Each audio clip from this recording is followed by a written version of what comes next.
Le flash d'information locale, présenté par Laura Sahin. Bonjour à tous et bienvenue dans votre flash d'information sur Radio JM. Nous sommes le jeudi 4 avril et voici les titres de votre édition.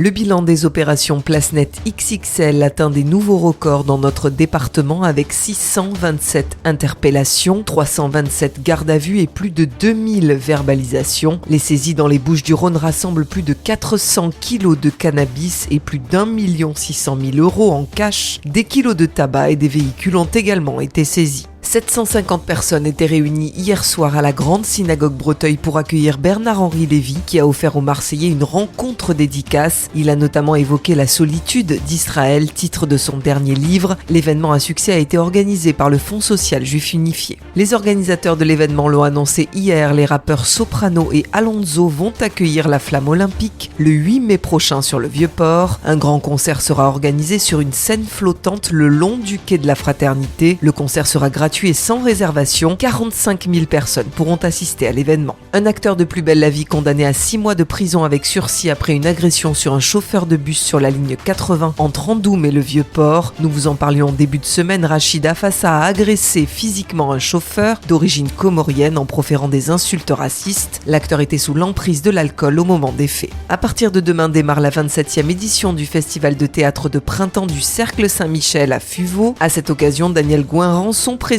vous donne envie de vous déplacer. Écoutez-le au micro de Jordan Toiti. On a calé ça sur un festival qu'on avait monté en 84 et qui était un festival de théâtre provençal qui se déroule toujours au mois de novembre. Et chaque troupe amatrice joue devant un jury et du public, bien sûr, soit des pièces d'auteur, soit des pièces qui ont été écrites par les troupes elles-mêmes. Et aussi, on a une petite collation parce qu'on privilégie dans notre festival toujours les échanges entre les acteurs, le public.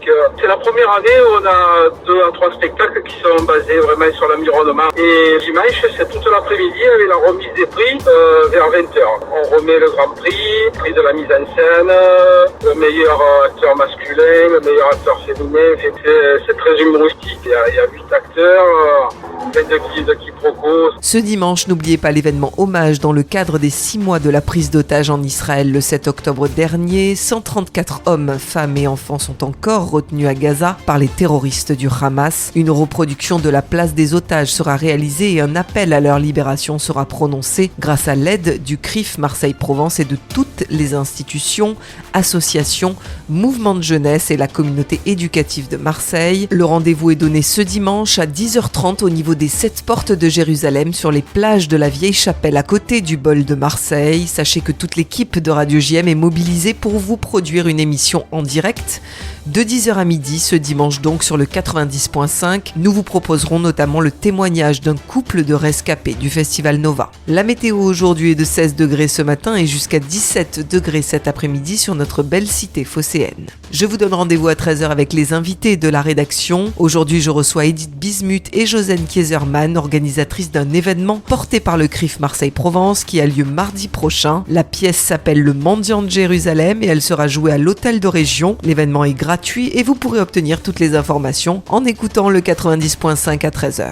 Et puis tout de suite après ce journal, c'est l'instant Mag de Magali Barthès. C'était mardi, l'inauguration de la Marina Olympique. De nombreuses personnalités avaient fait le déplacement, parmi lesquelles Amélie Oudéa-Castéra, ministre des Sports et des Jeux Olympiques et Paralympiques, Sabrina Agresti-Roubache, secrétaire d'État chargée de la citoyenneté et de la ville, et Tony Estanguet, président du comité d'organisation des Jeux Olympiques et Paralympiques. Magali Barthès était présente pour vous partager cet événement unique. À tout de suite sur Radio JM. Vous venez d'écouter le flash d'information locale, présenté par Laura Sahin.